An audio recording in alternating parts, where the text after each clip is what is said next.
আসসালামু আলাইকুম রহমতুল্লাহ। কী অবস্থা, সবার কেমন আছেন? অনেকদিন পর আপনাদের সাথে আরও একটা ইনডোর ব্লগে এসেছি।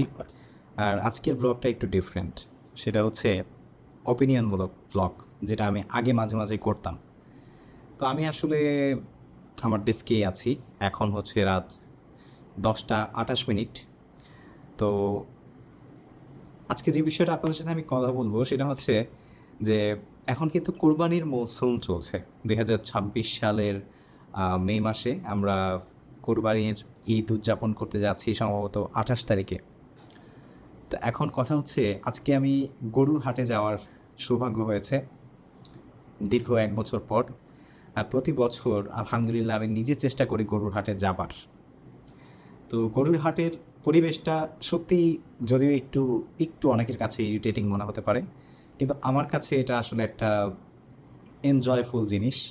আমি গরুর হাটে যাই, গরু দেখি, মানুষের কেনাকাটা দেখি, আল্লাহ তৌফিক দিলে কিনি। তারপরে হচ্ছে এই আর কি, সব কিছু মিলিয়ে ঝিলিয়ে মূলত হচ্ছে ঈদ ভ্যাকেশনটাকে উপভোগ করা, এই আর কি।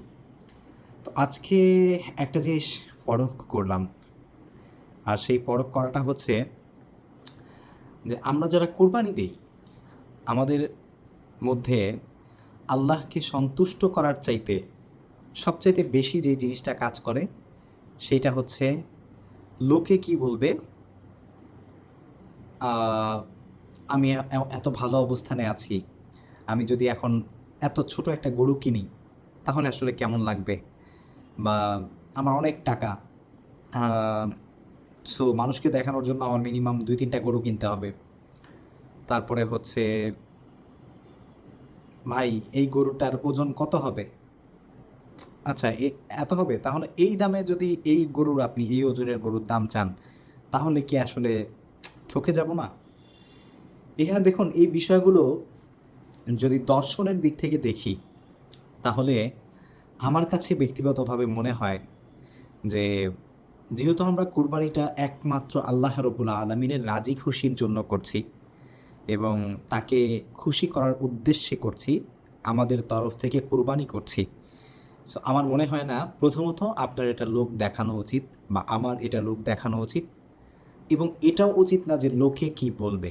বরঞ্চ আপনার বর্তমান সিচুয়েশন অনুযায়ী আপনি কি অবস্থায় আছেন, আপনার অর্থনৈতিক পরিস্থিতি কি, আপনার কাছে কি পরিমাণ দেওয়ার অ্যাবিলিটি আছে, সব কিছু মিলিয়ে ঝিলিয়ে আপনার সমাজে পরিস্থিতি যেটাই থাকুক, যেটা আপনার পক্ষে সম্ভব, আল্লাহকে খুশি করার জন্য যেটা আপনি দিতে পারবেন সেটাই আপনি দিন। এটা আমার ব্যক্তিগত ওপিনিয়ন। বাকি ধর্মীয় দিক থাকতে পারে, বা হচ্ছে আপনার সামাজিক দিক থাকতে পারে, ব্যক্তিগত ওপিনিয়ন দিক থাকতে পারে, ঠিক আছে। কিন্তু আমার দিক থেকে আমার মনে হয় যে এই ব্যাপারটা এরকম হওয়া উচিত। আপনার অবশ্যই আপনার মতামতটা আপনি আমাকে কমেন্ট করে জানাতে পারেন। এই ব্যাপারে নিঃসন্দেহে আমি আপনাকে রেসপেক্ট করব। আমি আপনার মতামতকে সবসময় সাধুবাদ এবং সম্মান জানাই। তারপরেই চলে আসে যে গরুর হাটে গরু কিনতে গিয়ে এই যে ভাই আমি ঠকে আসলাম কিনা, ভাই গরুটা এত দিয়ে কিনলাম কেমন হয়েছে, ঠকলাম নাকি? দেখুন, এখানে যদি ব্যবসার হিসেবটা করেন যে আসলে গরুর যে ব্যাপারী সে আমাকে ঠকালো কিনা, এটা একমাত্র তার মতাদর্শগত বিষয়, যে সে আমাকে ঠকালো কিনা, যে সে মাত্র 40,000 টাকা দিয়ে একটা গরু কিনে 1 লাখ টাকা সেল করলো, সে ঠকালো, এটা তার ব্যাপার, এটা তার মতাদর্শগত বিষয়।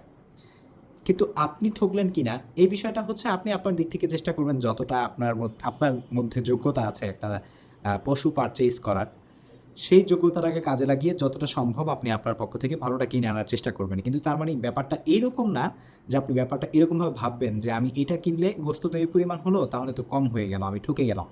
আমার মনে হয় তাহলে এটাও আপনার ইখলাসের কমতির কারণে হতে পারে। মানে আপনার কোরবানি কতটা কবুল হবে এই বিষয়ের মধ্যে এই জিনিসগুলো কিন্তু আমার মনে হয় যে খুবই গুরুত্বপূর্ণভাবে ইনভলভড। আর তৃতীয়ত হচ্ছে, আমরা অনেকেই পশুকে প্রচুর পরিমাণে কষ্ট দিই কোরবানিতে। সো আমার কাছে অ্যাজ এ হিউম্যান বিইং মনে হয় যে আমি যদি আজকে হজরত ইসমাইল আলাইহিসসালামের জায়গায় যদি আমাকেও, মানে উনি যদি কোরবানি হয়ে যেতেন, তাহলে আপনি ছেলে হিসেবে হয়তোবা আমরাও কোরবানির পাত্র হতাম। তো আমাকে আপনাকে যদি ওইভাবে কষ্ট দেওয়া হতো, যেমন গরুকে বাঁধা এমনভাবে, গরুটা বসতে পারে না, উঠতে পারে না, গলায় ফাঁস বেঁধে থাকে, ঠিক আছে, আপনি ময়লা একটা পাত্রে খাবার দিচ্ছেন, হোক সে যেভাবে থাকুক, হোক সে মাটির খাবার খাক, কিন্তু আপনি যেটা করছেন আপনার দিক থেকে সেটা আসলে কতটা তার জন্য একজন হিউম্যান বিইং হিসেবে আপনার করুণা, আপনার দয়া, আপনার ভালোবাসা, এটার কিন্তু বহিঃপ্রকাশ হচ্ছে আমাদের কুরবানির মানে পুরো বিষয়টাকে, আনুষাঙ্গিক যে বিষয়টাকে আমরা মনে করি তার অন্তর্ভুক্ত এবং অনুষঙ্গ আমার মনে হয়। আপনাদের মতামত কি সেটা আমাকে জানাবেন। সো আমি আশাবাদী আপনাদের এই ভ্যাকেশন, আপনাদের এই ঈদ ভালো কাটবে। আপনারা সবাই যার যার যোগ্যতা, যার যার ক্ষমতা, যার যার সক্ষমতা, যার যার অ্যাফোর্ডেবিলিটি, সব জায়গা থেকে শুধুমাত্র আল্লাহকে রাজি খুশি করার জন্য আপনার কুরবানিটা করুন। সমাজ কি ভাবলো, লোকে কি বলল, আমি এটা কেন করব, এগুলো ভাববেন না। আপনার কাছে যতটুকু আছে, যেটা আপনি আল্লাহকে মন থেকে করার জন্য, খুশি করার জন্য করতে পারবেন, সেটাই করুন। ভিডিও ভালো লেগে থাকলে অবশ্যই একটি লাইক দিবেন, আপনার মূল্যবান মতামত জানাবেন, চ্যানেল সাবস্ক্রাইব করবেন, আর ফেসবুক পেজ থেকে ভিডিও দেখে থাকলে ফলো করতে বলবেন না। দেখা হচ্ছে পরবর্তী ভিডিওতে। সবাই ভালো থাকবেন। আসসালামু আলাইকুম।